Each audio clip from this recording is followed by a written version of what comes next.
Capítulo primero. Explicarse qué cosa es espíritu y cuántas suertes de espíritu hay. El apóstol San Juan nos advierte que no seamos fáciles en dar crédito a cualquier espíritu, sino que examinemos diligentemente, primero, si es de Dios o trae su origen de otra causa que no sea buena. San Agustín, sobre estas palabras, introduce a uno hablando de esta suerte. Quisiera hacer prueba de los tales espíritus, si estuviese seguro de no errar, porque si yo no hago experiencia y averiguación de los espíritus que traen su origen de Dios, caeré en aquellos espíritus que nacen de otro principio y quedaré engañado. ¿Qué haré, pues, para probar semejantes espíritus y no engañarme? ¿O plúguese a Dios, que así como nos encargó San Juan el examinar los espíritus que nacen de Dios, se hubiera dignado de darnos las reglas para conocerlo y discernirlo? De esta manera hablaba aquel y no hacía reflexión que si bien no nos da esas reglas el Santo Apóstol, pero nos las suministra en otras partes la Sagrada Escritura, nos las suministran los santos padres y nos las suministran los santos y doctores. Y estas bastan para formar un prudente juicio de cualquier espíritu, si es bueno o malo, en lo cual consiste el ser uno buen discernidor de espíritus, y esto será lo que iremos haciendo en el progreso de este libro. No es posible comprender qué cosas sea esta discreción de los espíritus y cómo pueden conseguirla los directores de las almas, sin saberse primero qué cosa es espíritu. Este nombre se instituyó para significar muchas cosas, porque conviene a Dios, a la tercera persona de la Santísima Trinidad, a todos los ángeles buenos y malos, y a las almas racionales. Se acomoda también para significar algunas cosas materiales y corpóreas, por ejemplo, el aire agitado y movido de los vientos, la misma respiración del aire, como se lee de la Reina Sabá, y los médicos lo toman para significar una situación tenue, aérea, lúcida y muy sutil, que difundiéndose por todos nuestros miembros y potencias corporales, las hacen ágiles para el movimiento y prontas para sus propias funciones. Todos estos se llaman espíritus, pero no son aquellos espíritus de que aquí tratamos. Aquí, pues, por espíritu entendemos un impulso, una emoción o inclinación interior de nuestro ánimo hacia alguna cosa que en orden al entendimiento sea verdadera o falsa, y en orden a la voluntad sea buena o mala. De esta manera, si alguno es fácil en mentir, decimos que tiene el espíritu de la mentira. Si se siente interiormente impelido a mortificar su cuerpo, decimos que tiene espíritu de penitencia. Si es inclinado a dominar a otros, decimos que tiene el espíritu de la soberbia. Si es movido de cierta voluntad y gana de parecer bien a los ojos de otros, decimos que tiene el espíritu de vanagloria. Ahora, este impulso interior hacia las cosas, ya sean viciosas o virtuosas, ya sean falsas o verdaderas, consiste en dos actos, uno de los cuales pertenece al entendimiento, con el cual nos sentimos inclinar a creer o descreer alguna cosa verdadera o falsa.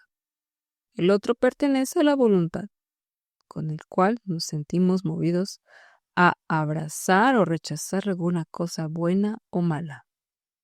Y esta inclinación del entendimiento y moción de la voluntad hacia algún objeto es lo que puntualmente se llama espíritu. Si el movimiento de la voluntad es hacia un objeto malo, dícese espíritu malo. Y si es hacia un objeto bueno, dícese espíritu bueno. Lo mismo digo en orden al entendimiento. Si éste es llevado a creer lo verdadero, se dice movido de espíritu recto. Mas si es movido a creer lo falso, se dice dominado del espíritu malo. Por eso, el Redentor, reprendiendo a Santiago y a San Juan, cuando indignados contra la ciudad de Samaria querían hacer bajar fuego del cielo para reducirlas a cenizas, les dijo: Vosotros aún no sabéis qué espíritu es el que os mueve. Esto es, vosotros aún no sabéis cuáles deben ser las inclinaciones de vuestro corazón. Cuando mis secuaces no deben ser tan ardientes ni tan inclinados al castigo, sino antes bien fáciles a inclinarse a la mansedumbre, a la humanidad y al perdón. El apóstol de las gentes, hablando de sí mismo a los fieles de Corinto, dice así: No he recibido yo aquellos conocimientos y aficiones vanas que inspira el mundo, sino aquellas inteligencias sobrehumanas y sentimientos santos que infunde Dios. Y finalmente, avisándonos el amado discípulo que no queremos dar crédito a cualquier espíritu, ¿qué otra cosa nos quiere significar sino que no seamos fáciles en tener por bueno todo dictamen de entendimiento, ni toda inclinación de la voluntad, que en nosotros o en otros reconocemos? Quede pues concluido que espíritu no es otra cosa que un impulso, moción o movimiento interior a creer o descreer, a hacer o dejar de hacer alguna cosa, y que tal es el espíritu, cuál es su moción buena o mala. San Bernardo señala 6 clases de espíritus diversos, de los cuales puede el hombre ser movido a sus operaciones. Descendiendo después, en particular demuestra con la autoridad de la Sagrada Escritura cuáles son estos espíritus. El primero es el Espíritu Divino, el cual habla al corazón conforme el dicho del santo David. El segundo es el Espíritu Angélico, que en efecto habla dentro de nosotros, como confiesa de sí el profeta Zacarías. El tercero es el espíritu diabólico, a quien permite Dios muchas sugestiones perversas, como testifica el real profeta. El cuarto es el espíritu de la carne, de quien son algunos dominados, como confirma el apóstol. El quinto es el espíritu del mundo, de quien estaba exento el apóstol. El sexto es el espíritu humano, de quien dice el apóstol que el hombre es testigo por sí mismo, porque lo siente dentro de sí. El espíritu divino es una emoción interior que siempre nos inclina a lo verdadero y nos aparta de lo falso, nos impele al bien y nos retrae del mal, y por eso siempre es santo. Esta emoción a veces la hace Dios por sí mismo, derramando con sus propias manos sobre nuestra mente aquella luz celestial que es apta para despertarla, y tocándonos por sí mismo nuestro corazón con santos afectos. Otras veces la hace por medio de los ángeles, y entonces se llama espíritu angélico, porque Dios ha señalado a los ángeles para nuestra guarda, a fin de que enciendan en nuestros corazones amor a la virtud, horror a los vicios, y nos reprenden de nuestros excesos. En una palabra, para que engendren dentro de nosotros espíritu recto. Y volviendo el ángel me despertó la manera que un hombre se recuerda del sueño. Este recuerdo interno hecho por mano de los ángeles es puntualmente el espíritu angélico.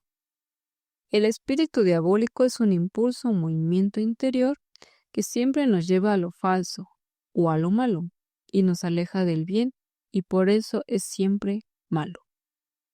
De estos perversos movimientos es siempre autor el demonio, porque o nos levanta por sí solo o por medio de la carne y del mundo, que son sus alguaciles con él confederados.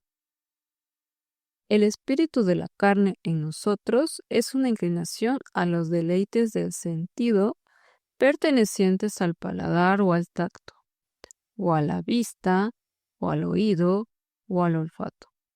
Así lo dice San Bernardo. El espíritu del mundo es una propensión interna a la ambición, a las honras, a la gloria, a los puestos, dignidades, a la hacienda y riquezas.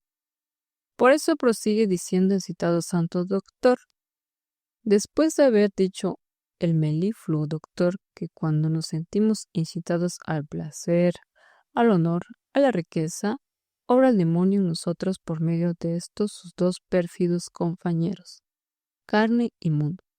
Añade que cuando después nos sentimos movidos a ira, impaciencia, a envidia, a inquietudes, a desconfianzas, a revolución y amargura de ánimo para con los prójimos, de quienes nos parece ser ofendidos, obra entonces el maligno por sí solo. El espíritu humano, finalmente, es una inclinación de la naturaleza humana corrompida del pecado original, a aquellas cosas que son conformes al provecho y adelantamiento del cuerpo. Nuestra naturaleza, si es movida de Dios o de sus ángeles, se inclina al bien. Si es impelida del demonio o de sus ministros, propende al mal. Y si es dejada a sí misma, se va detrás de las cosas agradables al cuerpo vil que de ordinario no son buenas. Ahora pues, esta incitación natural que experimentamos en nosotros es el espíritu humano que reina dentro de nosotros. Y este, dice San Bernardo, es el peor espíritu, porque lo tenemos entrañado en nosotros, y con él somos tentados de nosotros mismos. Se ha de advertir que estos 6 espíritus se pueden cómodamente, y aún se deben reducir a 3, porque el espíritu angélico se reduce al divino, no obrando en nosotros los ángeles, sino en nombre de Dios. El espíritu de la carne y del mundo se reduce al diabólico, puesto que el demonio, por medio de la carne y del mundo, sus aliados, suele acometernos y destilar en nuestro ánimo su venenoso espíritu. Y así todos los espíritus se unen en estos 3: espíritu divino, espíritu diabólico y espíritu humano. Así concluye Casiano. Así hablan comúnmente los ascéticos y místicos, y de esta manera hablaremos también nosotros en el presente tratado. Capítulo 2. Se declara el modo con que se engendran dentro de nosotros los 3 referidos espíritus, divino, diabólico y humano. Hemos insinuado que las causas o principios de los 3 espíritus, divino, diabólico y humano, son Dios, el demonio y nuestra naturaleza contaminada del pecado de Adán. Falta ahora que declarar el modo con que obran dentro de nosotros estas diversas causas, para imprimir cada una su propio espíritu en nuestros ánimos. Comencemos por la primera causa, que es Dios, y traigamos a la memoria que para obrar los actos santos y virtuosos, ahora pertenezcan al entendimiento, ahora a la voluntad. No basta el haber adquirido por medio de la gracia santificante un ser divino, y el haber recibido los hábitos infusos de las virtudes teologales y morales, ni tampoco el haber sido enriquecidos con los preciosísimos dones del Espíritu Santo, sino que fuera de eso se requieren indispensablemente las ayudas actuales de la divina gracia, las cuales no son otra cosa que unas ciertas luces que nos persuaden a la verdad, nos muestran la amabilidad de la virtud y la fealdad del vicio, y ciertas mociones interiores que nos aficionan a lo bueno, y nos retraen de lo malo, porque así como no basta para hacer los actos naturales que tengamos una naturaleza humana con sus sentidos y potencias hábiles para obrar, sino que son necesarios los espíritus vitales, que difundiéndose por los miembros, constituyen a nuestras potencias dispuestas y prontas para las operaciones. Así, para hacer los actos sobrenaturales y divinos, no basta que tengamos participada la naturaleza divina con todas las virtudes, dones y potencias sobrenaturales, sino que son necesarios los auxilios y gracias actuales, que a manera de espíritus vitales den vigor a la voluntad para obrar lo bueno. Aquellos misteriosos animales que vio Ezequiel y quedó asombrado, tenían manos, tenían pies y tenían también alas. Y sin embargo, para andar tenían necesidad de un impulso interior que los moviese hacia el término de su viaje. Así, para hacer los actos santos no bastan las virtudes infusas y los dones, que son como los pies y las alas para ir a Dios, sino que se requiere sobre eso que el mismo Dios, con las ayudas de sus luces y píos afectos, interiormente nos incite al bien. Con esto ya habrá entendido el lector cómo engendra Dios su espíritu dentro de nosotros, que es dándonos sus gracias actuales, puesto que en las luces que Él infunde en nosotros y en las pías mociones que despiertan nuestro corazón, consiste en aquellos impulsos e inclinaciones al bien y aquel horror al mal, que se llama espíritu divino, según lo que hemos mostrado en el capítulo precedente. Y porque Dios es el que nos alumbra y mueve, o por sí mismo o por medio de los ángeles, se sigue que frecuentemente recibimos el espíritu divino, o inmediatamente de Dios, o de Dios por medio de los ángeles. Pasemos a ver ahora cómo el demonio infunde en nosotros su espíritu diabólico, que es aquel pestífero veneno que da muerte a innumerables almas. Pero antes quiero insinuar algunas noticias, que es menester tener presentes en esta materia. Se debe suponer que cuando cayeron del cielo los ángeles rebeldes, o no todos fueron precipitados a los abismos, y si todos fueron precipitados, sale de allí gran parte de ellos a esta región del aire oscuro que circunda la Tierra y forma nuestra atmósfera. Estos son en tanto número que si tuviesen cuerpo, como dice el venerable Belarmino, oscurecerían el sol en su mediodía. Y Aymon, no sin consentimiento de los padres, llega a decir que no son tan espesos los átomos que vuelan por el aire, como están amontonados los demonios, que discurren por el mismo aire para daño de los mortales. Su empleo es tentar a los hombres incesantemente, ya incitándoles al mal, ya aportándolos del bien, y un oficio tan perverso les proviene de la envidia que tienen a nosotros, y de la soberbia con que se levantan contra Dios, como afirma Santo Tomás. Por la envidia no pueden sufrir que nosotros hayamos de ocupar aquellas resplandecientes sillas de que ellos fueron justamente arrojados. Por la soberbia pretenden hacerse semejantes a Dios. Y así como Dios envía a los ángeles a la guarda y cuidado de las ciudades, reinos y personas que viven en ellos, así los malignos diputan demonios particulares que velen para la perdición de las provincias, reinos y ciudades de la tierra, y de cada uno de sus moradores. Y así, como dice Alberto Magno, seguido del común de los teólogos, tenemos todos un demonio que vela y atiende a nuestra ruina. Esto supuesto no es menester más para concebir cómo se forma dentro de nosotros el espíritu diabólico, que entender el modo con que se forman las tentaciones diabólicas. Los demonios que en tanta multitud nos rodean entran dentro de nuestro cerebro, cuya entrada no les está impedida, y por medio de la conmoción de espíritus mueven ya especies de objetos falsos, imaginaciones de cosas ilícitas, y las combinan de tal suerte que nos representan lo malo como muy conveniente y así nos convidan a abrazarlo. Fuera de eso, penetran el sentido interior en que reside el apetito sensitivo y con agitación de los mismos espíritus y de los humores. Despiertan afectos perversos hacia los dichos objetos y enciendan las pasiones pecaminosas.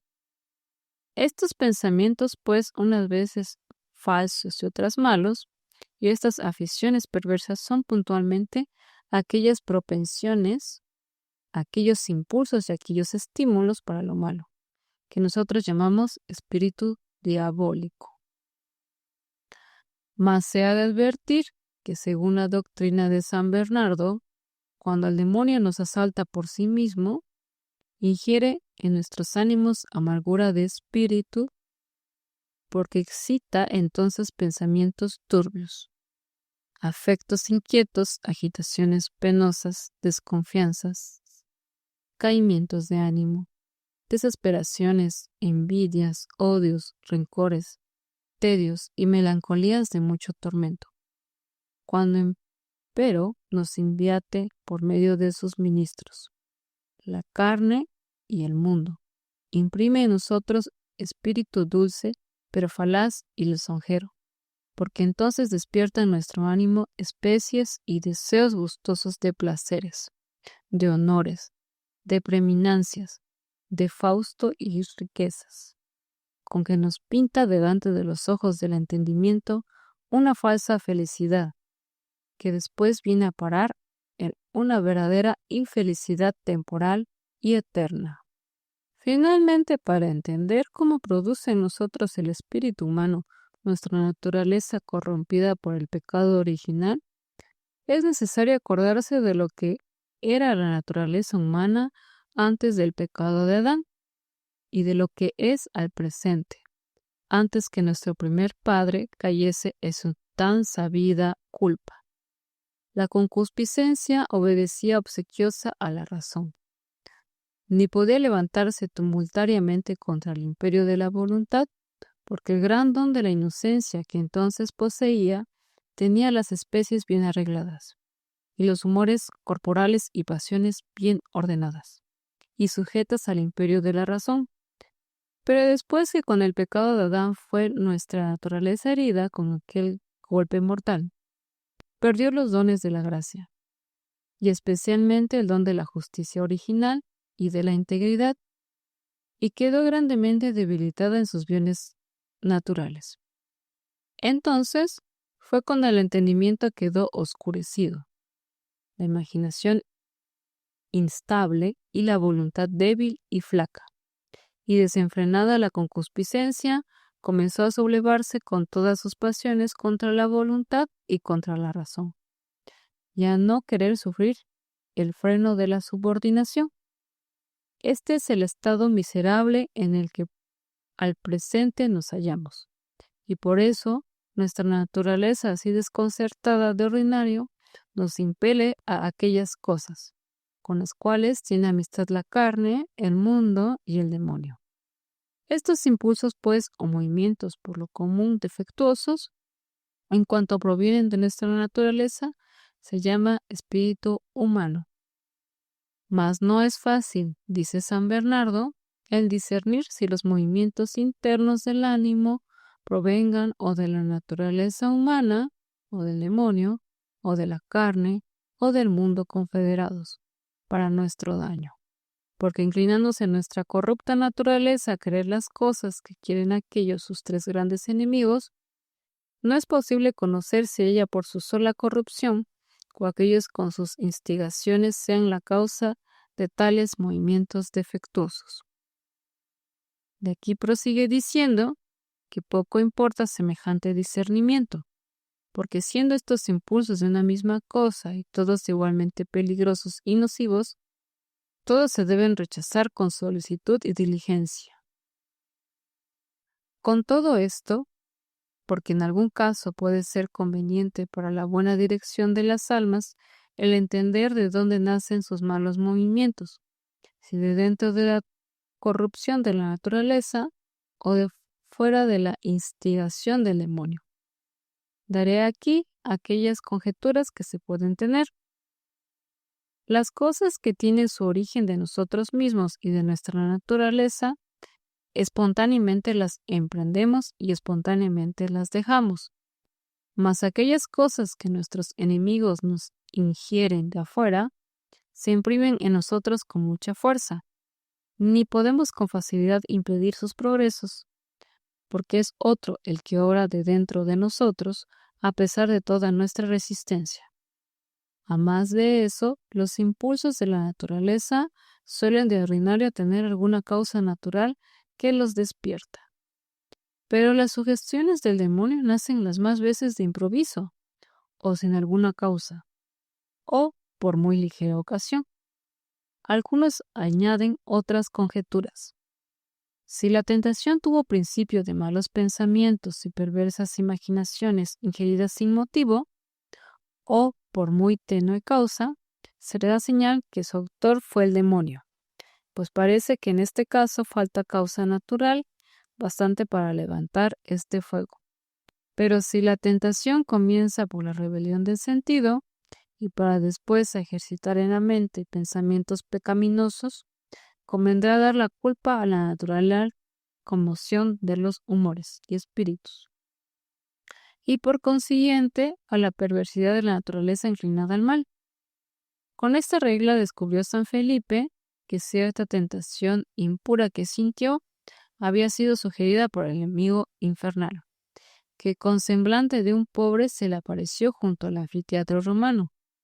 Añaden también que si recurriendo la persona a Dios al tiempo de su tentación, ésta se desvanece luego, es señal que venía del demonio, porque nuestros enemigos temen mucho la oración fervorosa y devota, y cuando nos ven con estas armas en la mano, prontos a la defensa, se caen de ánimo y se retiran.